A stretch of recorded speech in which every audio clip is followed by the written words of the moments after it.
আসসালামু আলাইকুম রহমতুল্লাহি ওবরাকাতুহ। আলহামদুলিল্লাহি ওয়াহদা ওয়াসসালাতু ওয়াসসালামু আলা মান লা নাবিয়্যা বা'দা ওয়া আলা আলিহি ওয়া সাহবিহি ওয়া মাওয়ালা। সম্মানিত মুসল্লিয়ানে কেরাম, আমাদের ধারাবাহিকভাবে যেই বিষয়ের উপরে বর্তমানে খুতবা চলছিল, বিষয়টি ছিল বর্তমান পৃথিবীর কয়েকজন শীর্ষ আলেমের মধ্যে একজন শায়েখ ডক্টর সালেহ বিন ফাওজান আল ফাওজান হাফেজাহুল্লাহ। আল্লাহ রাব্বুল আলামিন তার এলমে, আমলে, হায়াতে আল্লাহ পাক বারাকা দান করুন। তো একজন আলেম জীবিত থাকা মানে এটা উম্মার জন্য বড় নিয়ামত। এবং আপনারা দেখেছেন গত পরশুদিন একজন পৃথিবীর শীর্ষ পর্যায়ের আলেম, মদিনার আলেম শায়েখ রবি বিন হাদি উমায়ের আল মাদখালি রাহিমাহুল্লাহ, বর্তমান দুনিয়ার শীর্ষ কয়েকজন মুহাদ্দিসের মধ্যে ইলমুল জারহ ওয়া তা'দীলের দুই একজন আলেমের মধ্যে উনি একজন ছিলেন। তো গতকাল বাদ ফজর মসজিদে নববীতে তার জানাজা হয়েছে। হাজার হাজার উলামায়ে কেরাম এবং বর্তমান দুনিয়ার যারা বড় বড় মুহাদ্দিস তারা সব ওনার ছাত্র। মদিনার শীর্ষ মুহাদ্দিসদের একজন শাইখ আব্দুর রাজ্জাক আল বাদার হাফেজাহুল্লাহ, উনি তার ছাত্র। এরকম আরো যারা আছেন সবাই তার ছাত্র। হাজার হাজার উলামায়ে কেরামের অংশগ্রহণে গতকাল তার জানাজা হয়েছে মসজিদে নববীতে। তারপরে তাকে বাকি কবরস্থানে দাফন করা হয়েছে। মাউতুল আলেমে মাউতুল আলম, একজন আলেমের মৃত্যু জগতের মৃত্যু, পৃথিবীর মৃত্যু। তো এটা উম্মার জন্য একটা বড় কষ্টকর জিনিস। তো এই যার কথা বললাম আমরা, ডক্টর সালেহ বিন ফাওজান আল ফাওজান হাফেজাহুল্লাহ, তিনিও পৃথিবীর শীর্ষ আলেমদের একজন। তো তিনি আকীদার উপরে এবং দাওয়ার উপরে যে লেকচারগুলো দিয়েছিলেন এগুলোকে একত্রিত করে এই কিতাবটা কয়েকটা খণ্ডে করা হয়েছে, মুহাদারাত ফিল আকীদা ওয়া দাওয়া, সালেহ বিন আল ফাওজানের। তো এখান থেকে আমরা ধারাবাহিক ওনার লেকচারগুলো থেকে আমরা খুতবা শুরু করেছিলাম। ইতিপূর্বে আমরা এই লেকচার থেকে অনেকগুলো খুতবা আমরা দিয়েছি। আজকে যে অংশটার আমরা খুতবা দিব, এই পাঠটা হলো হাকিকাতুল লা ইলাহা ইল্লাল্লাহ। এই অংশটা হলো লা ইলাহা ইল্লাল্লাহর হাকিকত, মানে লা ইলাহা ইল্লাল্লাহটা কি, মূলত এটাই বুঝান। আরবের মুশরিকেরা আল্লাহকে মানে, আল্লাহর ব্যাপারে তাদের কোনো দ্বিমত নাই। নবী সাল্লাল্লাহু আলাইহি ওয়াসাল্লাম যাদেরকে দাওয়াত দিচ্ছিলেন তারা আল্লাহ আছেন এটাও বিশ্বাস করে, আল্লাহ একজন এটাও বিশ্বাস করে, আল্লাহ পৃথিবীর সবকিছু সৃষ্টি করেছেন এটাও বিশ্বাস করে, আল্লাহ সুবহানাহু ওয়া তাআলা সবাইকে রিজিক দেন এটাও বিশ্বাস করে, আল্লাহ সুবহানাহু ওয়া তাআলা জীবন মৃত্যু দেন এটাও বিশ্বাস করে। কিন্তু তাদেরকে নবী সাল্লাল্লাহু আলাইহি ওয়াসাল্লাম বলতেছেন তোমরা লা ইলাহা ইল্লাল্লাহ বলো, কিন্তু তারা এটা বলতে রাজি হয় না, লা ইলাহা ইল্লাল্লাহ বলে না। এখন সমস্যাটা কোন জায়গায়, কেন বলে না? আল্লাহকে মানে এবং আল্লাহর ইবাদত করতেও রাজি, কিন্তু তারা লা ইলাহা ইল্লাল্লাহ বলতে রাজি হয় না। তো এখানে এই লেকচারটার মধ্যে এটা হলো ওনার আল মুহাদারা আস-সালাসা, ৩ নম্বর মুহাদারা। এখানে তিনি আলোচনা করছেন আসলে তো লা ইলাহা ইল্লাল্লাহটা কি, কেন তারা বলতে রাজি হয়নি। এটাই মূলত এই লেকচারের আলোচ্য বিষয়। তো এটা থেকে আমরা ইতিপূর্বে একটা খুতবা আমরা দিয়েছি, আজকে সেকেন্ড পার্ট, এটার দ্বিতীয় অংশ। দ্বিতীয় অংশের মধ্যে তিনটি বিষয় তিনি আলোচনা করেছেন। একটি বিষয় হলো শুরুতু লা ইলাহা ইল্লাল্লাহ, দ্বিতীয় বিষয় মা'না কালিমাতে লা ইলাহা ইল্লাল্লাহ, তৃতীয় বিষয় আসারু কালিমাতে লা ইলাহা ইল্লাল্লাহ। তিনটা বিষয়। প্রথম বিষয়টা হলো শুরুতু লা ইলাহা ইল্লাল্লাহ, মানে লা ইলাহা ইল্লাল্লাহ এটা বলার শর্ত, বলে শর্ত সমূহ। মানে একজন খালি লা ইলাহা ইল্লাল্লাহ বলছে বা জান্নাতে চলে গেছে, জিনিসটা এরকম না। তারা লা ইলাহা ইল্লাল্লাহ বলে নাই, তারা কিন্তু বুঝি শুনি বলে নাই। আর এই জাতি আমরা এখন যারা আছি, এরা লা ইলাহা ইল্লাল্লাহ বলি, জিকির করি, করতে করতে কলব সাফ করে ফেলছি, কিন্তু লা ইলাহা ইল্লাল্লাহ বুঝি নেই। না বুঝি লা ইলাহা ইল্লাল্লাহ বলি। এই পার্টি হলো না বুঝা লা ইলাহা ইল্লাল্লাহ বলা, আর ওই পার্টি ছিল বুঝে লা ইলাহা ইল্লাল্লাহ না বলার পার্টি। এরা বুঝে শুনে বলে নাই, কারণ এরা বুঝছে লা ইলাহা ইল্লাল্লাহ বললে আমার কোন কোন জায়গায় এটার প্রভাব পড়বে, আমার কোন কোন জায়গায় সমস্যা হবে, এটা এরা বুঝে গেছে। এই জন্য এরা লা ইলাহা ইল্লাল্লাহ বলতে রাজি হয়নি। এমনকি আবু তালেব, যিনি নবী সাল্লাল্লাহু আলাইহি ওয়াসাল্লামের একেবারে ঘনিষ্ঠ, নবী সাল্লাল্লাহু আলাইহি ওয়াসাল্লাম সব জানেন, তিনি পর্যন্ত লা ইলাহা ইল্লাল্লাহ বলতে রাজি হয়। তারা বুঝে শুনছে লা ইলাহা ইল্লাল্লাহ, তারা সত্যিকারে লা ইলাহা ইল্লাল্লাহ বুঝছে। কিন্তু আমরা যারা লা ইলাহা ইল্লাল্লাহ বলি, আবার শিরিকও করি, কুফরিও করি, বেদাতও করি, তার অর্থ হলো আমরা লা ইলাহা ইল্লাল্লাহর কিছুই বুঝি নেই। আমরা বসে আছি লা ইলাহা ইল্লাল্লাহ যেহেতু বলছি, তো জান্নাতে তো চলে যাব। আসলে এত সহজ জিনিস না। এই জন্য তিনি এখানে আলোচনা করছেন যে শুরুতু লা ইলাহা ইল্লাল্লাহ, লা ইলাহা ইল্লাল্লাহ বলাটা সত্যিকারে হয়েছে কিনা, এটার জন্য কোরআনে কারিমে এবং নবী সাল্লাল্লাহু আলাইহি ওয়াসাল্লামের হাদিসে 8টা শর্ত আছে। এই 8টা শর্ত ফিল আপ হইলে তাহলেই আপনার লা ইলাহা ইল্লাল্লাহ বলাটা ঠিক আছে। না হয় যত লা ইলাহা ইল্লাল্লাহ বলবেন, ওই লা ইলাহা ইল্লাল্লাহ আপনাকে জান্নাতে নিবে না। এগুলাকে বলা হয় লা ইলাহা ইল্লাল্লাহর শর্ত। আবার লা ইলাহা ইল্লাল্লাহর অর্থটা বুঝতে হবে। লা ইলাহা ইল্লাল্লাহর অর্থ না বুঝলে আপনি সারা জীবন লা ইলাহা ইল্লাল্লাহ বলবেন। আমি একবার এক মাজারে, আমার এক মামা দাওয়াত দিছে, মাজারের খাদেম, মরা মানুষের খাদেম। বাংলাদেশ হলো আজব দেশ, যে দেশে মরা মানুষের খাদেম আছে।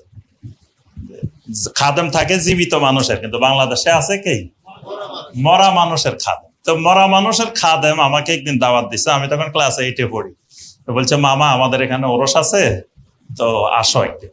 তো গেলাম ওরস কি জিনিস দেখার জন্য মামার দাওয়াতে। মামায় খুব খাওয়াই দাওয়ায়, পরে বলতেছে রাত্রে যখন 10টা-11টা বাজছে, মামা এবার তো শুয়ে থাকো, শেষ রাত্রে আমাদের জিকির হবে, তখন তোমাকে আবার ডাক, তারপরে তাবারক বিতরণ হইব, ওই সময় আবার ডাক। তো শেষ রাত উঠলাম। শেষ রাত্রে কি জিকির? জিকির হচ্ছে লা ইলাহা ইল্লাল্লাহর, কিন্তু কবরের তাওয়াফ। ওই সময় তো এটা বুঝি নাই কবরের তাওয়াফ। পরে এই সমস্ত আলেমদের কিতাব পড়ে বুঝছি যে এটা হলো তাওয়াফ। এটা সুফিদের একটা ইবাদত, যে কবরের চারিপাশে ঘুরে ঘুরে জিকির করা। এটা শিরিক। এই জিকির শিরিকি জিকির। কারণ আল্লাহর ঘর ছাড়া পৃথিবীর আর কোন মসজিদকেও তাওয়াফ করা যাবে না।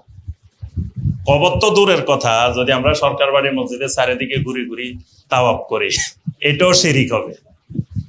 নবী সাল্লাল্লাহু আলাইহি ওয়াসাল্লামের মসজিদের নববীর চারিপাশে ঘুরে ঘুরে যদি তাওয়াফ করে, তাও এটা শিরক হবে। একমাত্র ঘর ফালিয়াতাওয়াফু বিল বাইতিল আতীক, আল্লাহ পাক বলেছে শুধু এই বাইতে আতীকের তোমরা তাওয়াফ করো। এখন মুখে জিকির করতেছে লা ইলাহা ইল্লাল্লাহ, কাজটা করতেছে শিরিক। তার অর্থ হলো কি, এই লোকগুলা লা ইলাহা ইল্লাল্লাহ বুঝে নাই। এজন্য লা ইলাহা ইল্লাল্লাহর অর্থ বুঝতে হবে। 3 নম্বর আসারু লা ইলাহা ইল্লাল্লাহ। এই লা ইলাহা ইল্লাল্লাহ যে মানুষগুলা বলবে, ধরেন আমরা 50 জন এখানে যদি বুঝে শুনে লা ইলাহা ইল্লাল্লাহ বলি, তো এই 50 জনের উপর একটা প্রভাব, লা ইলাহা ইল্লাল্লাহর একটা তাসির, একটা প্রভাব পড়বে। এই প্রভাবগুলা কি কি? এই 3টা বিষয় সংক্ষিপ্ত আলোচনা আমাদের। তো প্রথম বিষয় শুরুতু লা ইলাহা ইল্লাল্লাহ, লা ইলাহা ইল্লাল্লাহর শর্ত। ওয়াহাব ইবনে মুনাব্বিহ রাহিমাহুল্লাহ একজন প্রসিদ্ধ আলেম তাবেঈ। তো ওয়াহাব ইবনে মুনাব্বি রাহিমাহুল্লাহকে লোকেরা জিজ্ঞাসা করলো, আলাইসা লা ইলাহা ইল্লাল্লাহ মিফতাহুল জান্নাহ, যে লা ইলাহা ইল্লাল্লাহ কি জান্নাতের চাবি না? কারণ নবী সাল্লাল্লাহু আলাইহি ওয়াসাল্লাম তো বলছেন লা ইলাহা ইল্লাল্লাহ মিফতাহুল জান্নাহ, এটা জান্নাতের চাবি। তো উনি বললেন ক্বালা বালা, হ্যাঁ অবশ্যই এটা জান্নাতের চাবি, তবে কথা আছে। কথা কি? ওয়ালাকিন লিকুল্লি মিফতাহিন লাহু আসনান। তোমরা কি জানো চাবি কাকে বলে? লা ইলাহা ইল্লাল্লাহ চাবি তো খুশি হয়ে গেছে, কিন্তু চাবি কাকে বলে এটা জানো? চাবি হইতে হইলে দাঁত থাকা লাগে, দাঁত না হইলে চাবি হয় না। চাবির মূল কারিশমা হইলো কিসের মধ্যে? দাঁতের মধ্যে। ওই চাবির দাঁত আর তালার ভিতরে যে দাঁত ফিট করা আছে, দুইটা যদি মিলে তালা খোলে, দুইটা যদি না মিলে যত ঘুরে বা ঘুরো, একই কোম্পানির তালা, একই কোম্পানির চাবি, একটা আরেকটার মধ্যে দিয়ে যত সারাদিন ঘুরো তালা খুলবে না। তাহলে কারিশমাটা কোন জায়গায়? দাঁতের মধ্যে। তো ওয়াহাব ইবনে মুনাব্বি রাহিমাহুল্লাহ বললেন, এই লা ইলাহা ইল্লাল্লাহর দাঁত আছে, দাঁত। এই দাঁত সহকারে যদি তুমি লা ইলাহা ইল্লাল্লাহ বলো, তাহলে জান্নাতের ভিতরে যে তালা লাগানো আছে, ওই তালার দাঁতের সাথে তোমার লা ইলাহা ইল্লাল্লাহর দাঁত যদি মিলে যায়, ফুতিহা লাক, তুমি জান্নাতের সামনে গেলেই দরজা খুলে যায়। কিন্তু যদি ওই দাঁতের জান্নাতের তালার দাঁত তোমার লা ইলাহা ইল্লাল্লাহর দাঁত দুটা মিলে নাই, তা লাম ইফতাহা লাক, তুমি সোজা চাবি একটা নিয়ে গেছো, কোনো দাঁত নাই, খালি লা ইলাহা ইল্লাল্লাহ বলছো আর জিকির করছো, এরকম একটা চাবি নিয়ে গেছো যেটা দাঁতে নাই, একটা দাঁতে নাই। তো এই দাঁতে তালা খুলবে না, এই লা ইলাহা ইল্লাল্লাহ তালা খুলবে না। হাসান আল বসরি রাহিমাহুল্লাহকে জিজ্ঞাসা করা হলো, আচ্ছা নবী সাল্লাল্লাহু আলাইহি ওয়াসাল্লাম বলছেন মান ক্বালা লা ইলাহা ইল্লাল্লাহ দাখালাল জান্নাহ, যে ব্যক্তি লা ইলাহা ইল্লাল্লাহ বলবে সে জান্নাতে যাবে। তা আমরা তো সবাই লা ইলাহা ইল্লাল্লাহ বলছি, তাইলে আর কোনো অসুবিধা নাই। হাসান আল বসরি রাহিমাহুল্লাহ বলেন যে নবী সাল্লাল্লাহু আলাইহি ওয়াসাল্লামের কথা বুঝতে হলে সরল অর্থে বুঝলে হবে না, এর ভিতরে গভীর একটা অর্থ আছে, আরো কিছু শব্দ লুকায়িত আছে। তা হাসান আল বসরিকে বললেন, তাহলে লুকায়িত কথাটা কি আপনি একটু ব্যাখ্যা করেন। হাসান আল বসরি রাহিমাহুল্লাহ বললেন, মান ক্বালা লা ইলাহা ইল্লাল্লাহ সুম্মা আদ্দা হাক্কাহা ওয়া ফারদাহা দাখালাল জান্নাহ। মাঝখানে একটা বাক্য আছে, সুম্মা আদ্দা হাক্কাহা ওয়া ফারদাহা, মানে লা ইলাহা ইল্লাল্লাহ বলছে, বলার পরে লা ইলাহা ইল্লাল্লাহর হক আদায় করছে, ফরজ আদায় করছে, দাখালাল জান্নাহ। খালি বললেই দাখালাল জান্নাহ না, বলার পরে লা ইলাহা ইল্লাল্লাহর কিছু হক আছে, অধিকার আছে, ওই অধিকার আদায় করছে। ফরজ লা ইলাহা ইল্লাল্লাহ বলার সাথে সাথে কিছু জিনিস ফরজ হয়ে যাবে, কিছু জিনিস হারাম হয়ে যাবে। আমরা লা ইলাহা ইল্লাল্লাহ রোকনের মধ্যে বলছি না, 4টা জিনিস হ্যাঁ হয়ে যাবে, 4টা জিনিস না হয়ে যাবে। তো এইটা মিললে দাখালাল জান্নাহ, না মিললে দাখালাল জান্নাহ হবে না। এবার আসে আমরা 8টা শর্ত কি কি। তো এটার বিস্তারিত ব্যাখ্যা আছে, আমার যে বই আছে কালেমায়ে শাহাদাতের গুরুত্ব ও শর্ত, এই বইয়ের মধ্যে বিস্তারিত এই 8টা শর্ত আলোচনা করা আছে। এজন্য বিস্তারিত জানার জন্য সেখানে পড়লে জানতে পারবেন। আমরা শুধু সময় সংক্ষিপ্ত সংক্ষেপে 8টা পয়েন্ট শর্ত বলবো। 1 নম্বর শর্ত যেটি, সেটি হলো আল ইলম আল মুনাফি লিল জাহাল। 1 নম্বর শর্ত, লা ইলাহা ইল্লাল্লাহটা এলেম সহকারে বলতে হবে। লা ইলাহা ইল্লাল্লাহর কিছু এলেম আছে, এই এলেম সহকারে বলতে হবে। তবে খালি এলেম সহকারে বললে হবে না, আল মুনাফিউ লিল জাহাল, মানে এমন ভাবে বলতে হবে সমস্ত জাহালতকে দূর করে দিবে। 2টা জিনিস, প্রত্যেকটা শর্তের সাথে 2টা জিনিস আছে। একটা হলো মানে এলেম সহকারে বলতে হবে, কিন্তু খালি এলেম সহকারে বললে হবে না, এমন এলেম সহকারে বলতে হবে যে এলেম আমার থেকে সমস্ত জাহালতকে দূর করে দিবে। এজন্য দেখবেন লা ইলাহা ইল্লাল্লাহ বলা আলেম আছে, অনেক আলেম আছে, কিন্তু আবার জাহালত দূর হয়নি। মানে লা ইলাহা ইল্লাল্লাহ বলে শিরিকও করে। তার অর্থ হলো এমন এলেম সহকারে বলছে যেটা তার শিরকে জাহালতকে দূর করতে পারে না। এজন্য শর্তটা হলো এলেম সহকারে বলা, যেই এলেম জাহালতকে দূর করে দিবে। এখন আসেন এটা দলিল কি? প্রত্যেকটা দলিল লাগবে, এগুলা সবগুলার 8টারে দলিল আছে কোরআনে এবং হাদিসে, অনেকগুলো দলিল আছে। সূরা মুহাম্মাদের 19 নম্বর আয়াত আল্লাহ পাক বলছেন, ফাআলাম আন্নাহু লা ইলাহা ইল্লাল্লাহ ওয়াস্তাগফির লিযামবিকা ওয়ালিল মুমিনিনা ওয়াল মুমিনাত। ফাআলাম এটা আমরের সিগা, নির্দেশের সিগা। ফাআলাম মানে এলেম শিখো, জানো, বুঝো। কি শিখবা? আন্নাহু লা ইলাহা ইল্লাল্লাহ, লা ইলাহা ইল্লাল্লাহ শিখো। এজন্য কারো উপরে এসএসসি পাস করা, দাখিল পাস করা, কামেল পাস করা, ডিগ্রি পাস করা এগুলো একটাও ফরজ না। যে লোক স্কুলের বারান্দা দিয়েও যায় নাই, এই লোক জান্নাতে যাবে কিনা বলেন তো দেখি?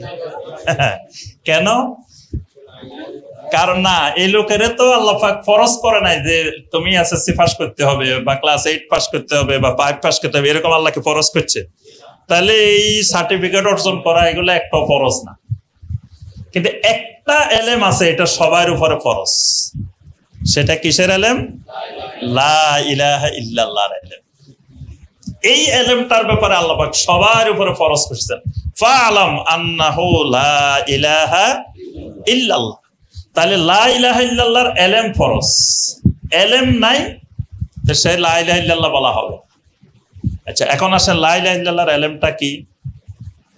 লা ইলাহা ইল্লাল্লাহর প্রথম এলেম হলো লা ইলাহা ইল্লাল্লাহর অর্থ বুঝতে হবে, লা ইলাহা ইল্লাল্লাহর রোকনগুলা বুঝতে হবে, লা ইলাহা ইল্লাল্লাহর শর্তগুলা বুঝতে হবে, লা ইলাহা ইল্লাল্লাহ ভেঙ্গে যাওয়ার কারণ, লা ইলাহা ইল্লাল্লাহ নষ্ট হয়ে যাওয়ার কারণ, এগুলো বুঝতে হবে। কারণ লা ইলাহা ইল্লাল্লাহ এমন এক জিনিস, আপনি একবার লা ইলাহা ইল্লাল্লাহ বলছেন মানে একবার মরণ পর্যন্ত এটা টিকে থাকবো তা না।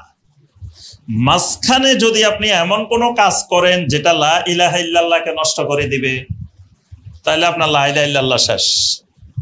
আবার নবায়ন করতে হবে, আবার লা ইলাহা ইল্লাল্লাহ নবায়ন করতে হবে। তাহলে কি কি কারণে আমার লা ইলাহা ইল্লাল্লাহ নষ্ট হয় এটাও আমাকে জানতে হবে। কি কি কারণে?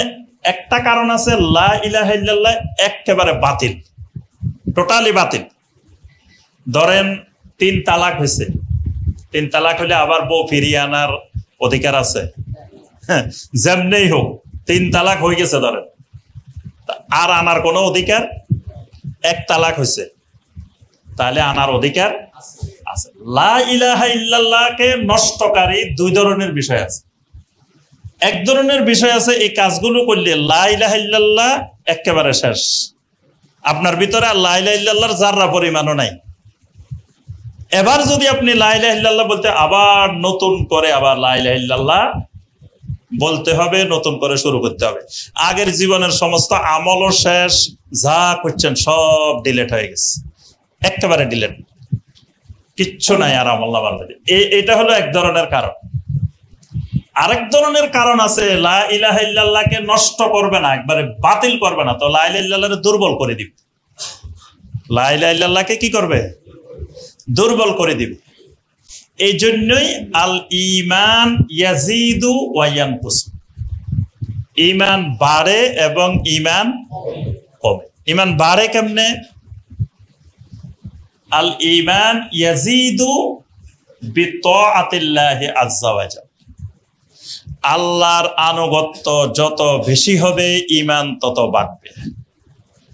ঈমান বাড়া মানে আপনার লা ইলাহা ইল্লাল্লাহ শক্তিশালী হবে, লা ইলাহা ইল্লাল্লাহ সৌন্দর্যমণ্ডিত হবে, ঈমান বাড়তেছে। আবার ঈমান কমে, ওয়াল ঈমান ইয়ানকুসু বিমাসিয়াতিল্লাহি আযজা ওয়া জাল, আল্লাহর নাফরমানি যত বেশি হবে তত ঈমান কমতে থাকবে। ঈমান কমা মানে লা ইলাহা ইল্লাল্লাহ দুর্বল হইতেছে। এক সময় দুর্বল হইতে হইতে লা ইলাহা ইল্লাল্লাহ মাইনাস হয়ে যেতে পারে, লা ইলাহা ইল্লাল্লাহ দুর্বল হয়। আপনি যত কবিরা গুনাহ আছে, কবিরা গুনাহ করলে লা ইলাহা ইল্লাল্লাহ কি হবে? দুর্বল হবে। আর যত ফরজ ইবাদত আছে, ওয়াজিব ইবাদত আছে, সুন্নত ইবাদত আছে, এগুলা যত বেশি করবেন তত লা ইলাহা ইল্লাল্লাহ কি হবে? সুন্দর হবে, শক্তিশালী হবে। এখন প্রথম আসেন লা ইলাহা ইল্লাল্লাহ নষ্ট করে দিয়ে, একেবারে নষ্ট করে দিয়ে, একেবারে মুছে ফেলায়, এরকম জিনিস কয়টা? জি, এরকম জিনিস দুইটা। আপনাদের এখনো লা ইলাহা ইল্লাল্লাহর এলেম একজনেরও শিখা হয়নি। এই স্কুলে ভর্তি হইতে হবে, এটা শিখতে হবে। মনে কষ্ট নিতেছেন? এখন মনে কষ্ট নিলেও এক সময় বুঝবেন যে না, আসলে যে বলছিল কথাটা ঠিক ছিল। লা ইলাহা ইল্লাল্লাহর স্কুলে ভর্তি হওয়া লাগবেই, এটার কোনো বিকল্প নাই। তাহলে দুইটা জিনিস আছে, এই দুইটা জিনিস একেবারে লা ইলাহা ইল্লাল্লাহকে সমূলে শেষ করে দিবে। একটা হলো কুফর আর একটা হলো শিরক। বাংলাদেশের ৯৯% উপরে মানুষ কুফরের সাথে জড়িত, শিরকের সাথে জড়িত। জেনে না বুঝে বা যেভাবেই হোক, প্রত্যক্ষ পরোক্ষ যে কোনো ভাবে শিরক এবং কুফরের সাথে জড়িত আছে। এই শিরক কুফরের সাথে জড়িত থাকলে লা ইলাহা ইল্লাল্লাহ একেবারে শেষ, আবার নতুন করে আনতে হবে, এবং আমলও বিগত জীবনের সব শেষ। আর কিছু আছে বলছি লা ইলাহা ইল্লাল্লাহকে দুর্বল করে, লা ইলাহা ইল্লাল্লাহ শেষ করে না, একেবারে দুর্বল করে। এগুলো কি? কবিরা গুনাহ। কবিরা গুনাহ কয়টা? ৭০-এর উপরে। ৭০টা, সবার ঐক্যমতে ৭০টা, এবং এই ৭০টা কবিরা গুনাহ আপনাকে শিখতে হবে। এটাও লা ইলাহা ইল্লাল্লাহর ইলম। কুফর জানা, শিরিক জানা, কবিরা গুনাহ জানা, বেদাত জানা, নেফাক জানা, এগুলা সবগুলা লা ইলাহা ইল্লাল্লাহর ইলম, লা ইলাহা ইল্লাল্লাহর ইলম। তাহলে এবার বুঝছি তো আমরা লা ইলাহা ইল্লাল্লাহর ইলম কি। আচ্ছা, আবার বলছি যে ইলমটা এমন ইলম হতে হবে যেটা মুনাফি লিল জাহাল, জাহালত দূর করতে হবে। মানে আপনি এমন ইলম শিখছেন লা ইলাহা ইল্লাল্লাহ, তো লা ইলাহা ইল্লাল্লাহর ইলমও আছে, আবার শিরকও আছে। আমাদের এই এখানে নাম বলবো না, একজন মুসল্লি, তো উনি আমাদের তাফসিরেও বসে, দার্সেও বসে, আবার শিরিকের তাফসিরে, শিরিকের দার্সেও বসে। এরকম মানুষও আছে। মানে এখানে তাফসিরে গতানুগতিক বসে, শুনে, আবার শিরিকের যেখানে কার্যক্রম চলে সেখানেও বসে। তার অর্থ হলো কি? তার অর্থ হলো উনি আমাদের এখান থেকে তাওহীদের কিছু এলেম ওনার কানে গেছে, কিন্তু যতই যাক উনার থেকে কিন্তু জাহালত দূর হয়নি। উনি এটা শুনতেছে, কিন্তু শোনার পরেও কিন্তু উনার থেকে জাহালত দূর হয় না। তাহলে এমন এলেম, যে এলেম জাহালত দূর করে নাই, এরকম লা ইলাহা ইল্লাল্লাহর এলেম জান্নাতে নিবে না। এজন্য নবী সাল্লাল্লাহু আলাইহি ওয়াসাল্লাম বলছেন, মান মাতা ওয়া হুয়া ইয়ালামু আন্নাহু লা ইলাহা ইল্লাল্লাহ দাখালাল জান্নাহ। যেই ব্যক্তি এমন অবস্থায় মারা গেছে, ওয়া হুয়া ইয়ালামু, তার কাছে এলেম আছে, শর্ত দিছেন, ওয়া হুয়া ইয়ালামু, এমন অবস্থায় মারা গেছে তার কাছে এলেম আছে। কিসের এলেম? আন্নাহু লা ইলাহা ইল্লাল্লাহ, লা ইলাহা ইল্লাল্লাহর এলেম আছে, দাখালাল জান্নাহ, সুবহানাল্লাহ, সে জান্নাতে যাবে। তাহলে লা ইলাহা ইল্লাল্লাহর এলেমটা শর্ত। এখন আসেন জাহালত কি? যদি আমার কাছে যথার্থ লা ইলাহা ইল্লাল্লাহর এলেম আসে, তাহলে আমার থেকে সমস্ত কুফরি দূর হয়ে যাবে। কুফরি ১ নম্বর জাহেলিয়াত, জাহালত। ২ নম্বর জাহালত শিরক। ৩ নম্বর জাহালত নেফাক। ৪ নম্বর জাহালত বেদাত। এগুলা দূর হবে। তারপরের জাহালত বাপ দাদা যা করছেন, যেটা কোরআন হাদিসে নাই। এরপরও আমি এই ওরফ, এটাকে বলা কাস্টমস, ওরফ, সামাজিক প্রথা। সামাজিক প্রথা, ওরফ, এটা মুআমালাতের ক্ষেত্রে গ্রহণযোগ্য হয়, মাঝে মাঝে লেনদেনের ক্ষেত্রে গ্রহণযোগ্য হয়, কিন্তু ইবাদতের ক্ষেত্রে এটা গ্রহণযোগ্য হয় না। ইবাদতের ক্ষেত্রে এটা গ্রহণযোগ্য হয় না। যদি কেউ বলে মানে কোরআন হাদিসে এটা আছে, কিন্তু সমাজে প্রচলন এটা আছে। এখন কেউ কয় যে না ভাই, সমাজে যেটা আছে এটার বাইরে যাওয়া যাবে না। তার অর্থ হলো এই লোকের কাছে এলেম থাকলেও এলেমটা জাহালত দূর করতে পারে। কথাটা বুঝে আসছে? অনেক আলেম আছে মদিনা ইউনিভার্সিটি থেকে লেখাপড়া করে আসছেন। মদিনা ইউনিভার্সিটি থেকে পড়ালেখা করা মানে কি, উনি একবারে তাওহীদের গাছ যেই জায়গায়, সেই জায়গা থেকে পড়ে আসছে। আসার পরে বাংলাদেশে আসছে। বাংলাদেশে আসার পরে কয়, এখানে সমাজে যা যা প্রচলিত আছে এটা বাহিরে যাওয়াটা ঠিক হবে না। তার অর্থ হলো তার কাছে এলেম আছে, কিন্তু তার এলেমটা জাহালত তারে দূর করতে পারে না, সে সমাজের সাথে মিশে গেছে। আমি একবার চট্টগ্রামে এক জায়গায় মাহফিলে গেছি, তো এর পাশেই এক বিশাল মাজার আছে, যে মাজারের নাম বলার আগে আপনারা চিনবেন, লাখ লাখ লাখ মানুষ হয়। সেই আমরা এই একেবারে ওই মাজারের পাশেই ওই গ্রামেই প্রোগ্রাম ছিল। তো পরে আমাকে সবাই বললেন যে এই মাজারের যিনি মানে আল্লাহর ওলি, ওনার ছেলে মদিনা ইউনিভার্সিটিতে লেখাপড়া করছে। তো মদিনা ইউনিভার্সিটি থেকে আসার পরে প্রথমে উনি চেষ্টা করছেন, প্রথম আসি কিছু এটার বিরুদ্ধে, শিরিকের বিরুদ্ধে উনি কথাবার্তা বলছেন 2-1 বছর। বলার পরে দেখে যে ওনার আত্মীয় স্বজন, ওনার ভাই ব্রাদার যা আছে সবাই ওনার বিরুদ্ধে লেগে গেছে। পরে আস্তে করে উনি ওদের সাথে আপোষ করে উনি নিজেই বড় খাদেম হয়ে বসে গেছেন। উনি দেখছে এটার চেয়ে আরামের ব্যবসা, এত ঝামেলার দিকে যাওয়ার দরকার কি, বসে বসে খালি বস্তা বস্তা টাকা গণ্য, টাকা গণার বিজনেস, কোনো কষ্ট নাই, পরিশ্রম নাই, রাজদরবারের হাল হাকিকতের মতো থাকমো আর বসে বসে টাকা গণ্য, ওই ঝামেলায় যাওয়ার দরকারটা কি। বাস উনি আস্তে করে খাদেম হয়ে বসে গেছে। তা এই যে এলেম আসছে, কিন্তু এলেম তার থেকে জাহালত দূর করতে পারেন। এই জন্য আরো অনেক জাহালত আছে। তাহলে 1 নম্বর শর্ত, আমরা বিস্তারিত ব্যাখ্যা একটাই আলোচনা করতে গেলে আমাদের সময় শেষ হয়ে যাবে। তাহলে প্রথম কথা, আল ইলম আল মুনাফি লিল জাহাল, এমন ইলম লাগবে লা ইলাহা ইল্লাল্লাহর, যে ইলম আমার থেকে সমস্ত জাহালত দূর করে দিবে। আবু জাহাল নাম শুনছি না? এই আবু জাহাল কি এলেমওয়ালা না এলেম ছাড়া? এলেমওয়ালা, অনেক এলেমওয়ালা, কিন্তু নবী সাল্লাল্লাহু আলাইহি ওয়াসাল্লাম তার নাম দিয়েছেন আবু জাহাল। খালি জাহেল না, জাহেলের বাপ। জাহেলের বাপ মানে এর থেকে বড় জাহেল আর দুনিয়াতে নাই। তাহলে বোঝা গেল এই লোকের কাছে এলেম আছে, কিন্তু এলেম জাহালত দূর করতে পারে না। এই কারণে এই লোক এলেমের পরেও জাহেল। তাহলে যে লোক অনেক ডিগ্রিওয়ালা কিন্তু জাহালত আছে, এই লোক এলেমওয়ালা হয় নাই, এই লোক জাহেল। মানে জাহেল মানে লেখাপড়া না জানা না, জাহেল মানে লেখাপড়া জানা কিন্তু জাহালত তার থেকে দূর হয়। 2 নম্বর শর্ত, আল ইয়াকিন আল মুনাফি লিশ-শাক।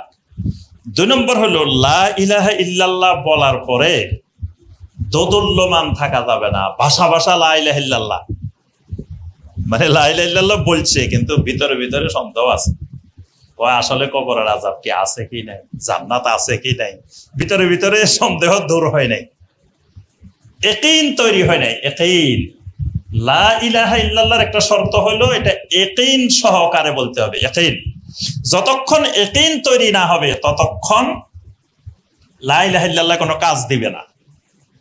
ইয়াকিনটা কি রকম? সারা পৃথিবীতে যত এলেম আছে, যত জ্ঞান আছে, এটা 2 ভাগে বিভক্ত। একটা এলমে ইয়াকিন আর একটা ইলমুজ জন। সূরা তাকাসুরের মধ্যে আল্লাহ পাক বলছেন, কাল্লা লাউ তা'লামুনা ইলমাল ইয়াকিন। একটা হলো ইয়াকিনি ইলম, আরেকটা হলো জন্নি ইলম। ইলম আছে, সব ইলম ইলমে জন, সায়েন্সের ইলম, বিজ্ঞানের ইলম, এটা ইলমে জন, এটা ধারণামূলক। চাঁদের দূরত্ব, এখান থেকে সূর্যের দূরত্ব, পৃথিবী থেকে সূর্যের দূরত্ব এত লক্ষ এত মাইল, চাঁদের দূরত্ব এত লক্ষ এত মাইল, এগুলো বিজ্ঞানে আমরা পড়ছি না? আচ্ছা, কেউ এটা মাপি দেখছে, চেইন ফালাই এখান থেকে মাপি দেখছে? দেখে নাই। তাহলে এটা কোন ইলম? জন, ধারণা করে করে বলছে যে ওনারা এখান থেকে চাঁদ এত দূর হইতে পারে, সূর্য এত দূরে হইতে পারে, এখান থেকে মঙ্গল গ্রহ এত দূরে হইতে পারে। এইগুলো সব ধারণার জ্ঞান। আর ওহির জ্ঞান যেটা, এটা ধারণা না। ওহির জ্ঞান কিসের জ্ঞান? ইয়াকিন। এই জন্য লা ইলাহা ইল্লাল্লাহটার এলেম হতে হবে, লা ইলাহা ইল্লাল্লাহটা হতে হবে ইয়াকিন, বিন্দু পরিমাণ সন্দেহ সংশয়ের ভিতরে থাকা যাবে না। সূরা আল হুজুরাতের 15 নম্বর আয়াত আল্লাহ পাক বলছেন, ইন্নামাল মুমিনুনা আল্লাযীনা আমানু বিল্লাহি ওয়া রাসূলিহি সুম্মা লাম ইয়ারতাবু ওয়া জাহাদু বিআমওয়ালিহিম ওয়া আনফুসিহিম ফি সাবিলিল্লাহ উলাইকা হুমুস সাদিকুন। মুমিন তো শুধুমাত্র তারাই, আল্লাযীনা আমানু বিল্লাহি ওয়া রাসূলিহি, যারা আল্লাহ এবং তার রাসূলের উপরে ঈমান আনে, সুম্মা লাম ইয়ারতাবু, এই মাঝখানে আল্লাহ পাক একটা শর্ত দিয়েছেন, সুম্মা লাম ইয়ারতাবু, ঈমান আনার পরে তার ভিতরে কোনো সন্দেহ কাজ করে না, সন্দেহ থাকে না। এই জন্য খন্দকের যুদ্ধে, আহজাবের যুদ্ধে যখন সাহাবায়ে কেরাম অংশগ্রহণ করছেন, তা আল্লাহ পাক সেখানে বলছেন সূরা আল আহজাবের মধ্যে, যে যারা সত্যিকারের ইয়াকিনওয়ালা, লা ইলাহা ইল্লাল্লাহর ইয়াকিনওয়ালা, এরা যখন শত্রু পক্ষ দেখছে, এরা আনন্দে আত্মহারা, এই তো আমার লা ইলাহা ইল্লাল্লাহ বাস্তবায়নের সুযোগ এসে গেছে। আমি যে লা ইলাহা ইল্লাল্লাহ বলছি, এটা বাস্তবায়নের সময় এসে গেছে, সুযোগ এসে গেছে। এদের এক একজনের ভিতরে 40-50 জনের শক্তি চলে আসছে, ওই লা ইলাহা ইল্লাল্লাহর পাওয়ার। কিন্তু যারা মুনাফিক, এরা আস্তে আস্তে ওজর দিয়ে দিয়ে পিছনে পালানো শুরু হয়েছে। এরা বলতেছে যে এখান দিয়ে তো এরা আক্রমণ করতেছে, ওখান দিয়ে বনো করায় যা আসতেছে, আমার স্ত্রী রাখি আসছি, ছেলে মেয়ে রাখি আসছি, ওদের আবার কি অবস্থা হয়। এরা আসি এসে আল্লাহ রাসূলকে বলতেছেন, ইয়া রাসূলুল্লাহ, আমার স্ত্রী অসুস্থ, আমার ছেলে অসুস্থ, আমার খুব বিপদ, আমার ছুটি দিয়ে দেন। মানে এরা আস্তে আস্তে পালানো শুরু করছে শত্রুর অবস্থা দেখে। তা আল্লাহ পাক বলছেন, এদের লা ইলাহা ইল্লাল্লাহ ইয়াকিন তৈরি হয় নাই। মুনাফিক এগুলো কিন্তু লা ইলাহা ইল্লাল্লাহ বলছে, কিন্তু ইয়াকিন আসে নাই। কিন্তু সাহাবায়ে কেরামের লা ইলাহা ইল্লাল্লাহর মধ্যে কি আসছে? ইয়াকিন। তাহলে লা ইলাহা ইল্লাল্লাহ 2 নম্বর শর্ত ইয়াকিন, এমন ইয়াকিন যে ইয়াকিন আল মুনাফি লিশাক্কি ওয়ার রাইবে, সমস্ত সন্দেহকে দূর করে দেয়। 3 নম্বর শর্ত আল ইখলাস। 3 নম্বর শর্ত আল ইখলাস। লা ইলাহা ইল্লাল্লাহটা বলতে হবে ইখলাস সহকারে, এমন ইখলাস আল মুনাফি লিশিরক, সমস্ত শিরককে দূর করে দেয়। তাওহীদের আরেক নাম ইখলাস। এজন্য সূরা আল ইখলাস, এটার আরেক নাম সূরাতুত তাওহীদ। এটা লা ইলাহা ইল্লাল্লাহটা বলতে হবে ইখলাসের সাথে। নবী সাল্লাল্লাহু আলাইহি ওয়াসাল্লাম বলছেন, যে ব্যক্তি মান ক্বালা লা ইলাহা ইল্লাল্লাহ খালিসাম মিন কলবিহি, যে তার অন্তর থেকে খালেস ভাবে লা ইলাহা ইল্লাল্লাহ বলবে, দাখালাল জান্নাহ, সে জান্নাতে যাবে। তাহলে লা ইলাহা ইল্লাল্লাহ বলার পরে এই লা ইলাহা ইল্লাল্লাহ দিয়ে আমার দুনিয়াবি কোনো স্বার্থ হাসিলের লক্ষ্য উদ্দেশ্য থাকা যাবে। লা ইলাহা ইল্লাল্লাহ বলার পরে দুনিয়াবি স্বার্থ তো পাওয়া যাবে না, বরং আমার যা আছে তাও যাওয়ার সম্ভাবনা আছে। এটার নাম হলো ইখলাস। লা ইলাহা ইল্লাল্লাহটা ইখলাস সহকারে বলতে হবে। আর ইখলাস যখন আমার মধ্যে থাকবে, তখন আর শিরিক আসার সম্ভাবনা থাকবে না। 4 নম্বর শর্ত যেটি as-sidq আল মুনাফি লিল কাযিব, আমার লা ইলাহা ইল্লাল্লাহ বলাটা সততার সাথে, সত্যবাদিতার সাথে বলতে হবে। সিদক, এটা একটা শর্ত। লা ইলাহা ইল্লাল্লাহর মধ্যে সিদক থাকতে হবে। সিদকটা কি রকম? সূরা তাওবার 119 নম্বর আয়াত, ইয়া আইয়ুহাল্লাযীনা আমানুত্তাকুল্লাহ ওয়া কুনু মা'আস সাদিকিন। এখানে 3 জন সাহাবীকে আল্লাহ পাক নাম দিবেন কি? সাদিকিন। 3 জন সাহাবীর নাম সাদিকিন। কাব ইবনে মালিক, তারপরে হেলাল ইবনে উমাইয়া, মুরারা ইবনে রুবাই, 3 জন। এই 3 জন সাহাবীরে আল্লাহ বলতেছেন, এই 3 জন হলো সাদিকিন। কিয়ামত পর্যন্ত সমস্ত ঈমানদাররা এই 3 জন সাদিকিনের মতো হয়ে যাও। তাহলে এরা কি কাজ করছে, যে কাজের জন্য এরা সাদিকিন হয়েছে? এদের কাজটা ছিল কি? তাবুকের যুদ্ধ থেকে নবী সাল্লাল্লাহু আলাইহি ওয়াসাল্লাম আসার পরে মুনাফিকরা যায় যে মিথ্যা ওজর পেশ করতেছিল, এরা 3 জন মিথ্যা ওজর পেশ করে না। এরা বলছে আমরা এখন রাসূলের সামনে যাই হয়তো মিথ্যা ওজর পেশ করে পারে চলে আসবো, কিন্তু আল্লাহ তো জানেন কেন যায়নি তাবুকের যুদ্ধে। সুতরাং রাসূলকে ঠকাই দিতে পারবো, আমার আল্লাহকে তো ঠকাইতে পারবো না। এইটার নাম হয়েছে কি সিদক, এটার নাম হলো সিদক। এই লা ইলাহা ইল্লাল্লাহ বলাটা সিদকের সাথে হইতে হবে। এজন্য আল্লাহ পাক এদের নাম দিয়েছেন সাদিকুন, এরাই অরিজিনাল ঈমানি সত্যবাদী। এটা কথার সত্যবাদী না, কথার সত্য মিথ্যার মধ্যে কবিরা গুনাহ হয়, ঈমান যায় না। ধরেন আপনি একটা মিথ্যা কথা বলছেন, ঈমান চলে যাইব, কবিরা গুনাহ হবে। কিন্তু এখানে সত্য মিথ্যা মানে এটা ঈমানি সত্য মিথ্যা, যে আমার আল্লাহকে তো আর ঠকানো সম্ভব না। তা এই অনুভূতি যদি কোনো মুসলিমের মধ্যে ঢুকে, এই লোকের পক্ষে কোনো গুনাহ করা সম্ভব। কারণ গুনাহ তো মানুষ লুকাই লুকাই করে, বেশিরভাগ গুনাহ তো অগোচরে করে, লুকাই করে। তা এখন সে যদি এই বিশ্বাস তার ভিতরে এটাই ঢুকে যে আমি এখানে লুকাই, কেউ দেখতেছে না, পুলিশ দেখতেছে না, দুদক দেখতেছে না, অমুক দেখতেছে না, কিন্তু আমার আল্লাহ তো দেখতেছে, এটার নাম হলো কি সিদক, এটার নাম সিদক। তাহলে 4 নম্বর শর্ত কি? এই লা ইলাহা ইল্লাল্লাহ বলাটা সিদকের সাথে, সত্যবাদিতার সাথে, যেটা সমস্ত মিথ্যাকে দূর করে দেয়। সূরা আল মুনাফিকুনের 1 নম্বর আয়াত, ইযা জাআকাল মুনাফিকুনা ক্বালু নাশহাদু ইন্নাকা লারাসূলুল্লাহ। হ্যাঁ, জুমার দিন নবী সাল্লাল্লাহু আলাইহি সাল্লাম খুতবা দাঁড়াবেন, এর আগ দিয়ে আব্দুল্লাহ বিন উবাই লাফ মারি উঠে দাঁড়াইছে। হ্যাঁ, দাঁড়াই কয়, ভাইয়েরা, আল্লাহ রসুল সাল্লাল্লাহু আলাইহি সাল্লাম আমাদের জন্য বিরাট নিয়ামত আল্লাহ আমাদেরকে দিচ্ছেন মদিনায়, এটা আমাদের বড় সৌভাগ্য। এখন তিনি আপনাদের সামনে খুতবা পেশ করবেন, আপনারা সবাই চুপচাপ মনোযোগ সহকারে তার খুতবা শুনবেন। মনে হচ্ছে হে বললে এরা শুনবো, হে না বললে মনে হয় এরা খুতবা শুনবে না, ভাবসাব এরকম। আসলে সে বলার উদ্দেশ্যটা কি? তার বলার উদ্দেশ্য হলো 2টা।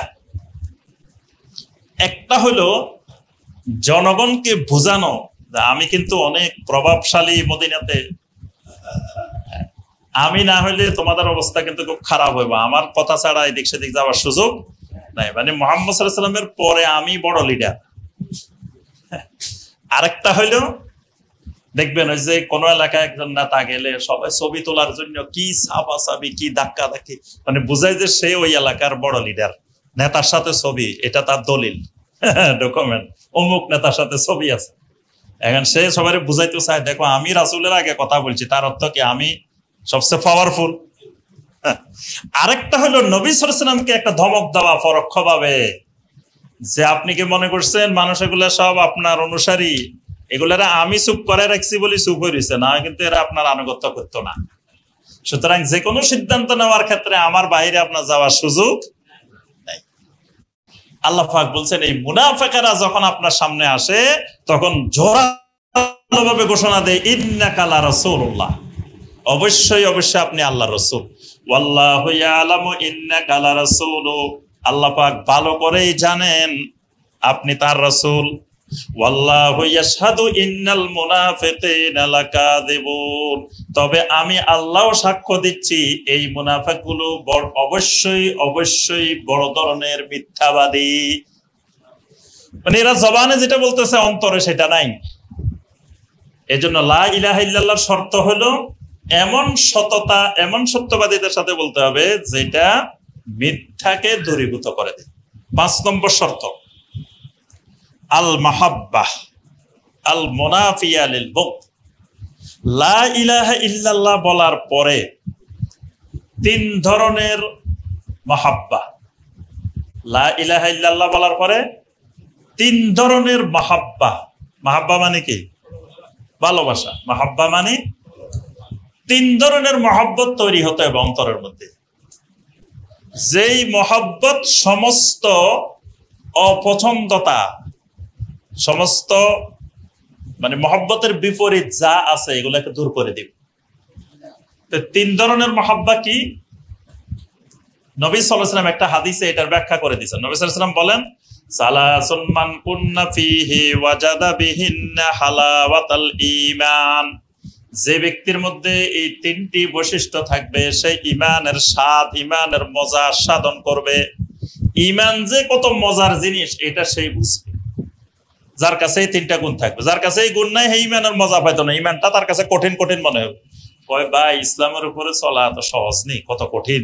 দেখেন অনেক মানুষ এরকম কয় ইসলামের উপরে চলা নাকি অনেক কঠিন, অথচ ইসলামের উপরে চলা আল্লাহর জমিনে সবচেয়ে সহজ। এটা হচ্ছে সহজ, আর জমিনে কিচ্ছু নাই।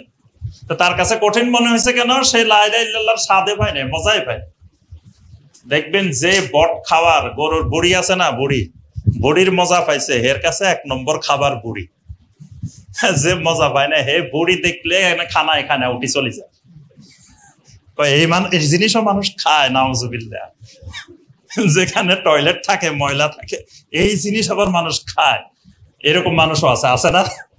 তাহলে এটার সে মজা পায় নাই, সে বুঝে নাই। যে খাইছে, যে মজা পাইছে, তার কাছে এটা 1 নম্বর খাবার। তাহলে লা ইলাহা ইল্লাল্লাহ একটা মজার জিনিস, কিন্তু এই মজা তো আগে পাইতে হবে, মজা বুঝতে হবে। মজা বুঝতে হলে জিহ্বা ঠিক থাকতে হইব। জ্বরে বসে রয়েছে, যত মজার জিনিস দেখতে তিতা লাগে, যা দে তিতা লাগে, তো তার তো কি জিহ্বা ঠিক নেই। এখন লা ইলাহা ইল্লাল্লাহর মজা পাইতে হইলে জিহ্বা ঠিক থাকতে হইব, ঈমান ঠিক থাকতে হইব। নবী সাল্লাল্লাহু আলাইহি ওয়াসাল্লাম বলেন 3টা জিনিস থাকলে তুমি লা ইলাহা ইল্লাল্লাহর মজা পাইবে। 1 নম্বর, মান কানা আল্লাহু ওয়া রাসূলুহু আহাব্বা ইলাইহি মিম্মা সাওয়াহুমা।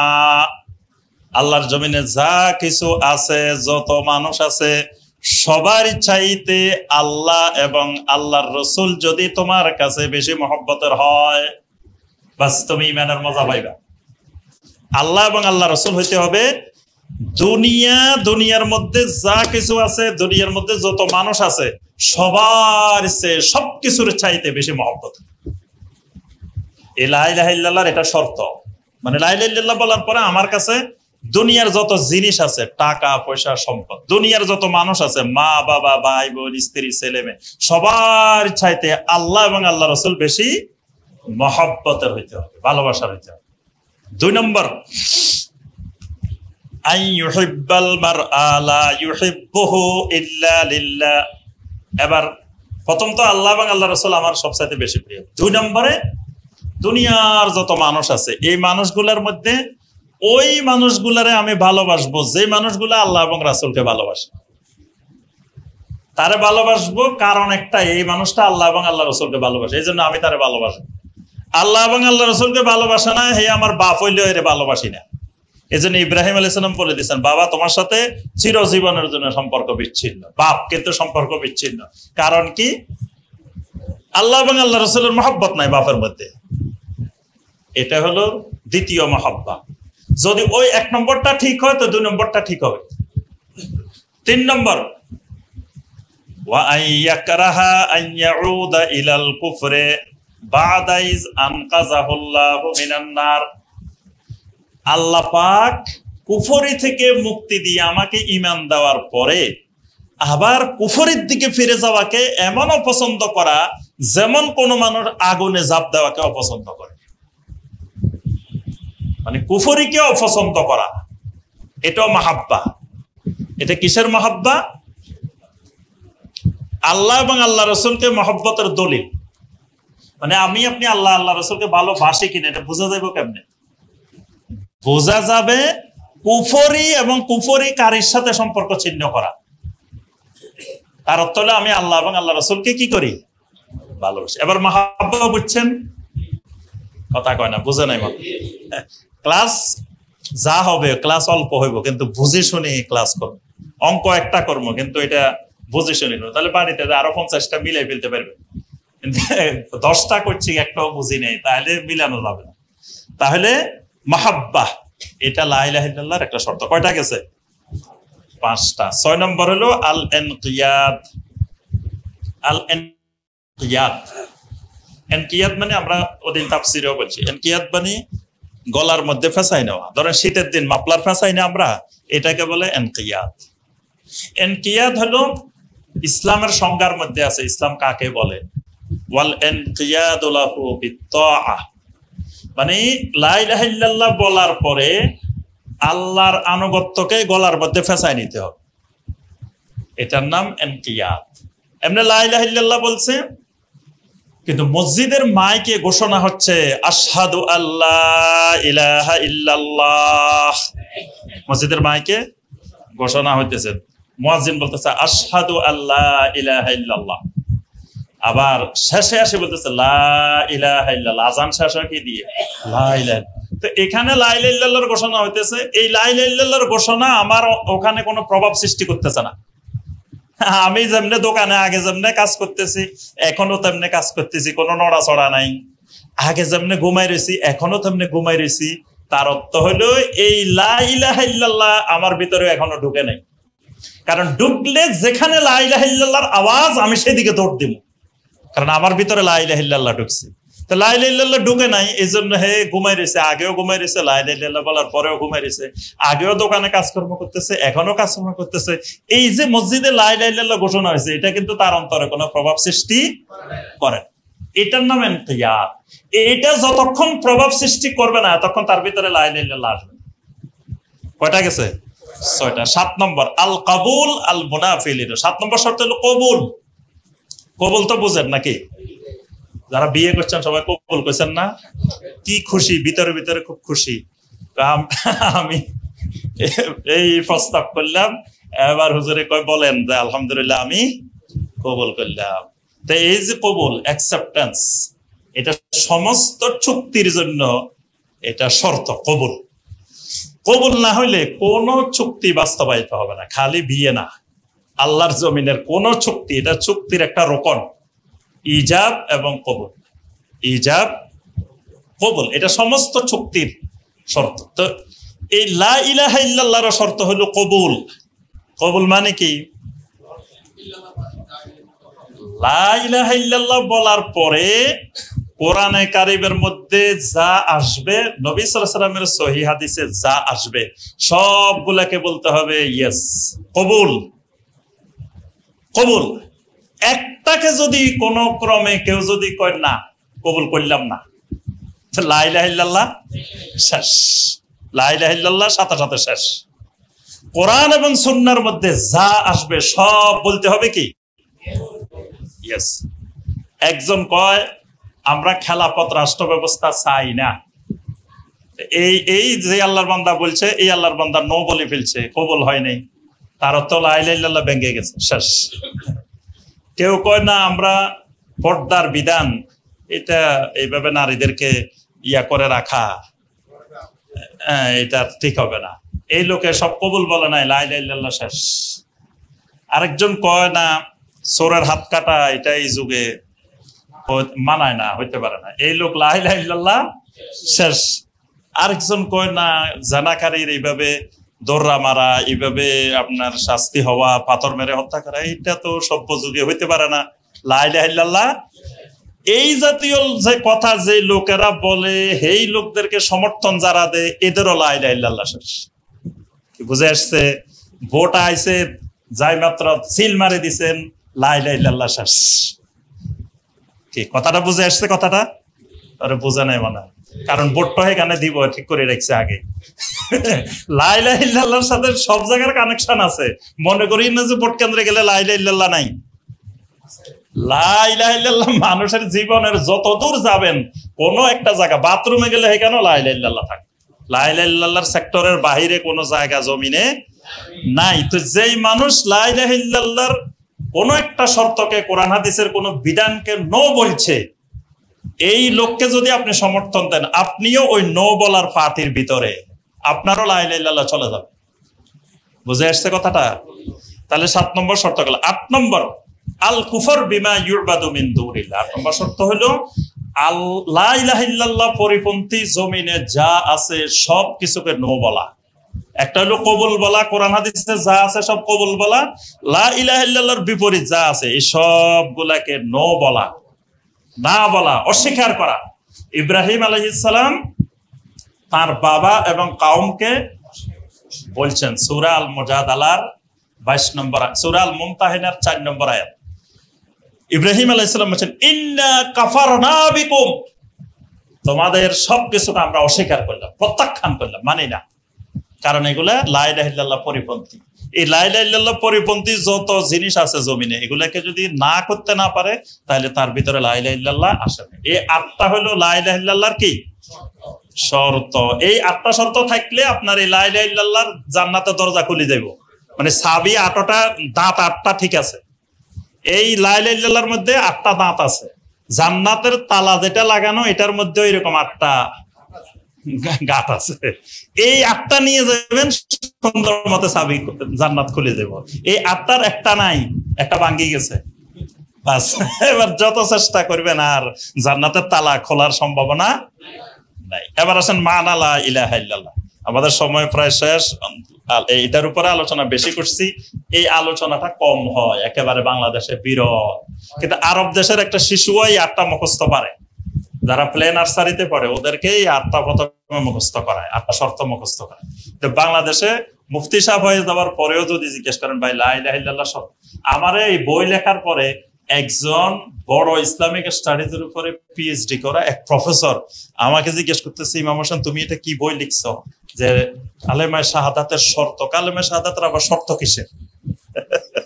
তার অর্থ হইলো অনেক বড় হয়ে গেছে কিন্তু এখনো লা ইলাহা ইল্লাল্লাহর শর্তই তার জানা হয় নাই, শুনে নাই কোনোদিন। কারণ ওই যে মদিনার আলেমদের সাথে তার তাআল্লুক হয় নাই, মদিনার আলেমদের বইপত্র পড়ে নাই। মদিনার আলেমদের বইপত্র না পড়লে আপনি যদি ওই ইরানের বই পড়েন, ইরাকের বই পড়েন, লা ইলাহা ইল্লাল্লাহর শর্ত কই পাইবেন? জায়গা মতো পড়তে হবে, তারপরে না পাওয়া যাবে। তাহলে বোঝা গেল যে এই লা ইলাহা ইল্লাল্লাহর শর্তের বাংলাদেশে এটা খুব বিরল, এটা পাওয়া যায় না। এই আলোচনা আমাকে এই যে সবুজপত্র পাবলিকেশন, যে পাবলিকেশন এই বইটা পাবলিশ করছে, তা আমাকে ওইদিন বলতেছে যে ভাই আপনার বই বাকিগুলো যত বেশি বিক্রি হয় এটা তো ওইরকম বিক্রি হয় না। তা আমি কেউ বিক্রি না হওয়ার মূল কারণ এই জাতি এখনো এটা বুঝে নাই। এই জাতি মনে করে কালেমা তো পড়ছি, আবার শর্ত কিসের? আবার চাবির যে দাঁত আছে, দাঁতে তো বুঝে নাই, মনে করছে চাবি তো আছে, চাবি পকেটে লই বসে দিছে। আর এই দেশে তো জান্নাত বিক্রি হয়, চাবিরে কি দরকার? এই দেশে তো পীর সাহেবেরা জান্নাত বিক্রি করে, তো বাস পীর সাহেব ধরলে তো হে জান্নাত নিশ্চিত হয়ে গেছে। হে আবার চাবিরে কি দরকার? হে আমার চাবির দরকার কি? চাবি তো একজনের কাছে থাকলেই হয়। হে খুলবো আর এরা ঢুকে যাবো, পীর সাহেবে খুলবো আর এরা সব ঢুকে যাবে, তো এই চাবির দরকার কি? এই জাতি এই জন্য এখন এটা বুঝে নাই, এই জন্য এই বই কম বিক্রি হয়। এজন্য এই বিষয়টা আমাদের জানা ফরজ। আচ্ছা, লা ইলাহা ইল্লাল্লাহর অর্থ কি? লা মা'বুদা বিহাক্কিন ইল্লাল্লাহ। এর অর্থ হলো আল্লাহ ব্যতীত সত্য আর কোন মা'বুদ। তার অর্থ হলো এটা যখন বলবেন সাথে সাথে আপনাকে আল্লাহকে মেনে নিলেন হক মা'বুদ, তাহলে বাতিল মা'বুদও আছে। হক যেখানে আছে বাতিল, হকের বিপরীত কি? তা আল্লাহ যদি হয় হক, হক মা'বুদ, সত্যিকারের মা'বুদ, তাহলে বাতিলও আছে। এখন বাতিল মা'বুদ কারা আপনাকে চিনতে হবে। লা ইলাহা ইল্লাল্লাহ বলার পরে বাতিল মা'বুদ, মিথ্যা মা'বুদ, এটা চিনতে হবে। চিনে ওই মিথ্যা মা'বুদের সাথে সম্পর্ক চিহ্ন করতে হবে।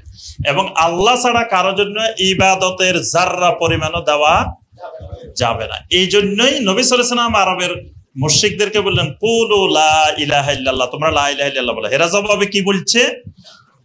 সূরা সোয়াদের 5 নম্বর আয়াত, আজআলাল আলিহাতা ইলাহান ওয়াহিদা ইন্না হাযা লাশাইউন উজাব।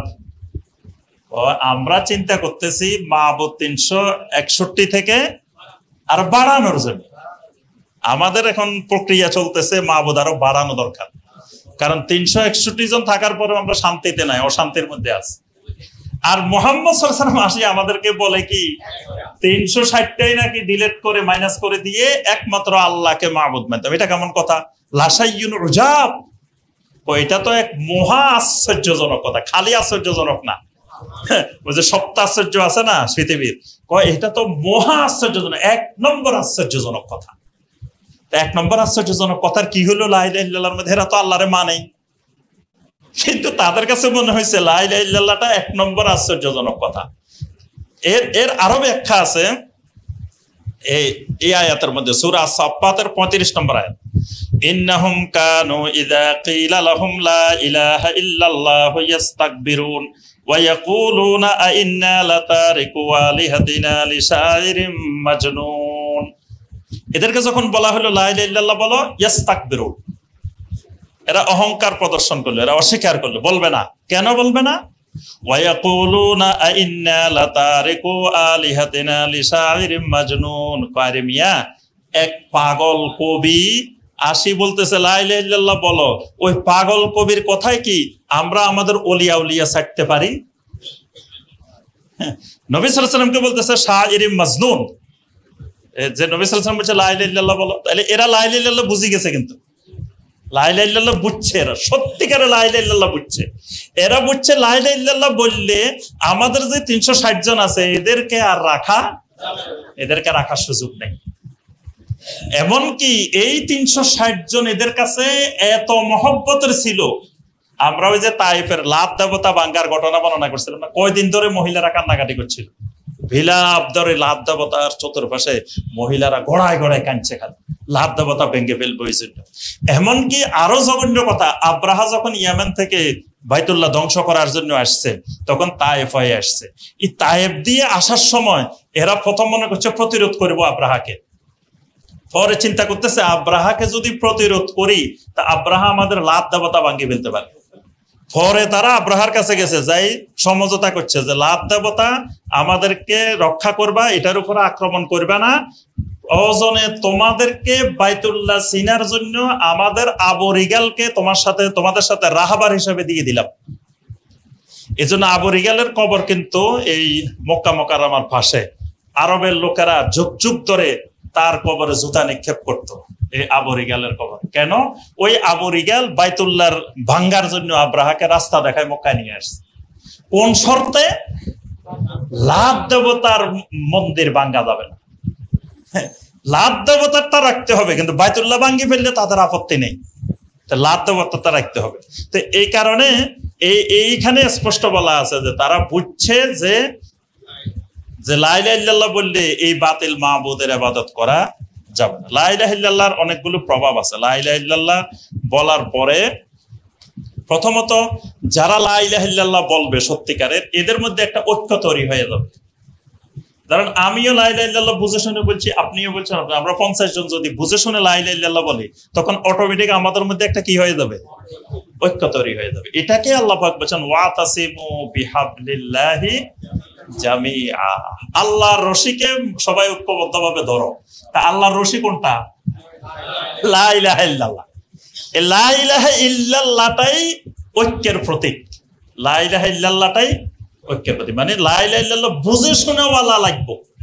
আর লা ইলাহা ইল্লাল্লাহর আগাগোড়া কিচ্ছু বুঝে না, তো এই লোকের সাথে আপনার কোনোদিন ঐক্য হবে না। ঐক্য হবে কখন? লা ইলাহা ইল্লাল্লাহ বুঝে। 2 নম্বরে লা ইলাহা ইল্লাল্লাহ বললে অন্তরে একটা ইতমিনান তৈরি হয়ে যাবে, প্রশান্তি তৈরি হবে, প্রশান্তি। এজন্য আল্লাহ পাক বলেন আলা বিযিকরিল্লাহি তাতমাইন্নুল কুলুব, আল্লাহর জিকির দিয়ে অন্তরকে ইতমিনান করো, প্রশান্ত করো। তো কখন ইতমিনান তৈরি হবে? ধরেন আপনার মাবুদ 10 জন, তা আপনি তো একজনে এবার ইতমিনান হইতে পারবেন না। আপনি কি করবেন? কিছু দরকার আল্লাহর কাছে চাইবেন, কিছু দরকার ওই কিশোরগঞ্জের পাগলার কাছে চাইবেন, কিছু দরকার আরেকজনের কাছে চাইবেন, কিছু দরকার বিভিন্ন জনের কাছে চাইবেন। যদি আপনার মাবুদ একজনে হয় তা আপনার তো যাওয়ার রাস্তায় নাই। আপনি কইবেন যে আমার যা আছে তাকদিরে যা আছে, আমার আল্লাহ তাকদিরে যা রাখছেন সেটাই হবে, চাইলে আল্লাহর কাছে, পাইলে আল্লাহর কাছে, না পাইলেও আল্লাহর কাছে, যাওয়ার রাস্তায় তো আর দ্বিতীয়টা নাই। তখন আপনার ভিতরে এমন একটা তাসির, এমন একটা প্রভাব তৈরি হবে, এই প্রভাবে অন্তর ইতমিনান হয়ে যাবে। যতক্ষণ শিরিক করবেন অন্তরে ইতমিনান আসবে না, দৌড়াইতে থাকবেন, একবার আজমিরে, একবার অমুক জায়গায়, একবার অমুক জায়গায়, খালি দৌড়াইতেছে। ওই যে আমার সাথে কোন এক ভাই আমাদের উমরায় গেলেন, যে তো পরে ভাই বলতেছে, ওনার আম্মা বলতেছে যে তুমি উমরায় না যাই ইয়া চলে যাও, আজমিরে চলে যাও। ওনার সন্তান হইতেছে না, কয় ওখানে আল্লাহর ঘরে না যাই, আজমিরে যাও, টাকা পয়সা সব আমি দিব, টাকা পয়সা মায় দিব, তাও মায় আজমির পাঠাই দিব সন্তানের জন্য। মানে আল্লাহর ঘরে যাইবো, এটা তো সে ইতমিনান হইতে পারতেছে না, ওই আজমিরে গেলে সন্তান পাইবো, মায় বলতেছে। তাহলে বুঝে গেল কি, লা ইলাহা ইল্লাল্লাহ যদি তাওহীদ ঢুকে, বুঝে শুনে লা ইলাহা ইল্লাল্লাহ ঢুকে, তখন তো তার আর আজমির যাওয়ার রাস্তা নাই। তার তো রাস্তা একটাই, পাইলেও আল্লাহর কাছে, না পাইলেও। তখন তার অন্তরে যে ইতমিনান তৈরি হবে, লা ইলাহা ইল্লাল্লাহ না থাকলে তার অন্তরে ওই ইতমিনান তৈরি হবে না। এটা লা ইলাহা ইল্লাল্লাহর প্রভাব। 3 নম্বর প্রভাব, লা ইলাহা ইল্লাল্লাহ বুঝে শুনে যখন একটা দেশের জনগণ বুঝে যাবে, ধরেন বাংলাদেশের এই মানুষগুলো যদি সব লা ইলাহা ইল্লাল্লাহ বুঝি যায়, লা ইলাহা ইল্লাল্লাহর রোকন, লা ইলাহা ইল্লাল্লাহর শর্ত, লা ইলাহা ইল্লাল্লাহর অর্থ যদি বাংলাদেশে ধরুন 70% মানুষ বুঝে গেছে, সবাই তো কিয়ামত পর্যন্ত বুঝবে না, তো ধরুন 70% বুঝে গেছে, তখন আল্লাহ রাব্বুল আলামিন কি করবেন, এই জাতিকে একটা নিয়ামত দিবেন। সেই নিয়ামতটা কি? খেলাফত। খেলাফত আলা মিনহাজিন নবুওয়াহ, মানে নবী সাল্লাল্লাহু আলাইহি ওয়াসাল্লাম যেই খেলাফত রাষ্ট্র প্রতিষ্ঠা করছেন, খোলাফায়ে রাশেদিন যেই খেলাফত রাষ্ট্র প্রতিষ্ঠা করছেন, এই নিয়ামতটা আল্লাহ ওই জাতিকে দিয়ে দিবেন। এটা আল্লাহর ওয়াদা। যতক্ষণ ওই জাতি লা ইলাহা ইল্লাল্লাহ বুঝবে না, এতক্ষণ আল্লাহ ওই জাতির খেলাফত দিবেন। এই নিয়ামত আল্লাহ ওই শিরিককারী, বেদাতকারী, কুফরকারীকে আল্লাহ এই নিয়ামত দেন না। তখন ইসলামের নামে রাষ্ট্র হইতে পারবে, কিন্তু ওই রাষ্ট্রে ইসলাম থাকবে না। হয়তো ইসলামের নামে কেউ ক্ষমতা যেতে পারবে, কিন্তু ওখানে ইসলাম থাকবে না, ইসলামের আইন কানুন পাওয়া যাবে না। খেলাফতের যেই স্বাদ, সেই স্বাদ ওই রাষ্ট্রে পাওয়া যাবে না। কখন পাওয়া যাবে? যখন ওই জাতি লা ইলাহা ইল্লাল্লাহ বুঝবে। কারণ ধরেন আপনি ক্ষমতায় গেছেন, যাওয়ার পরে আপনি বললেন ইসলামী রাষ্ট্রের নীতিমালা কি? সমস্ত শিরিক উচ্ছেদ করা। শিরিক উচ্ছেদ করতে গেছেন, জনগণ তো সব শিরিকের পক্ষে, জনগণ আপনারে ক্ষমতা থেকে নামাই দিব, বেড়া দরকার নাই ক্ষমতায় থাকা, আমাদের এটা দরকার, ওই বাইতুল্লাহ ভাঙ্গি ফেলুক, আমাদের লাভ দরকার, তোমার ক্ষমতা রাখার দরকার না, আমাদের এই শিরিকের আস্তানা রক্ষা করা দরকার। এই জন্য আগে শর্ত হইলো খেলাফতের, লা ইলাহা ইল্লাল্লাহর দাওয়াত। এই জন্য নবী রাসূলরা ক্ষমতা পাওয়ার পরেও ক্ষমতা নেন নাই। নবী সাল্লাল্লাহু আলাইহি ওয়াসাল্লামকে মক্কা মুকাররমা ক্ষমতা দিয়ে দিয়েছেন, নবী সাল্লাল্লাহু আলাইহি ওয়াসাল্লাম নেন নাই। কেন নেন নাই? নবী সাল্লাল্লাহু আলাইহি ওয়াসাল্লাম ক্ষমতা নিবেন, নেওয়ার পরে প্রধানমন্ত্রী হইব আবু জাহেল, আল্লাহ রসুল রাষ্ট্রপতি, আবু জাহেল ধরেন প্রধানমন্ত্রী, আর তারপরে আরেকজন উতবা সাহেবা, একজন স্বরাষ্ট্রমন্ত্রী, একজন অমুক। তো এদেরকে দিয়ে তো আল্লাহর দিন বাস্তবায়ন করা যাবে না। এই জন্য নবী সাল্লাল্লাহু আলাইহি ওয়াসাল্লাম সমস্ত নবী রাসূল দাওয়াতের পদ্ধতি বেছে নিয়েছেন। আগে লা ইলাহা ইল্লাল্লাহর দাওয়াত, যখন লা ইলাহা ইল্লাল্লাহ বুঝে যাবে, তখন অটোমেটিক আল্লাহর পক্ষ থেকে আসবে। এটা এই যে সূরা নূরের 55 নম্বর আয়াত, ওয়াদাল্লাহুল্লাযীনা আমানু মিনকুম ওয়া আমিলুস সালিহাত লা ইস্তাখলিফান্নাহুম ফিল আরদে। আল্লাহ পাকের ওয়াদা, অবশ্যই অবশ্যই আল্লাহ পাক দুইবার তাকিদ দিয়ে বলেছেন, তাদেরকে জমিনে আল্লাহ খেলাফত দান করবে। খেলাফত বান্দা চাইলে হবে না, আল্লাহ দিতে হবে, আল্লাহর পক্ষ থেকে দান করতে হবে। তো দানটা কখন দিবেন? আল্লাযীনা আমানু মিনকুম ওয়া আমিলুস সালিহাত। এটা লা ইলাহা ইল্লাল্লাহর আসার। এরপরে লা ইলাহা ইল্লাল্লাহর আসার হলো, যেই জাতি লা ইলাহা ইল্লাল্লাহ বলবে, আল্লাহ ওই জাতির মধ্যে বিভিন্ন ধরনের নিয়ামত ঢেলে দিবেন। অসংখ্য নিয়ামত, আসমানের নিয়ামত, জমিনের নিয়ামত। এর জন্য দেখবেন পৃথিবীর যেই দেশে মানুষ লা ইলাহা ইল্লাল্লাহ বেশি বুঝে, মানে আপনার লা ইলাহা ইল্লাল্লাহর দিকে এগিয়ে আসে, আল্লাহ পাক সেই জমিনে আপনার নিয়ামত ঢেলে দেন। এই যে একসময় সৌদি আরব, ধরেন আজ থেকে 300 বছর আগে, 200 বছর আগে কিচ্ছু ছিল না, মানুষ অনেক কষ্টে জীবনযাপন করতো। মরুভূমিতে আপনার ওট ছাগল এগুলা লালন পালন করতো, আর সাগরে মাছ ধরতো, এই বিভিন্ন কিছুর মাধ্যমে জীবনযাপন। যখনই সেখানে খেলাফত হয়েছে তাওহীদের ভিত্তিতে, তখন আল্লাহ পাক দেখেন অসংখ্য খনি খুলে দিছেন, আসমান জমিনের বিভিন্ন বরকত আল্লাহ পাক ঢেলে দিছেন।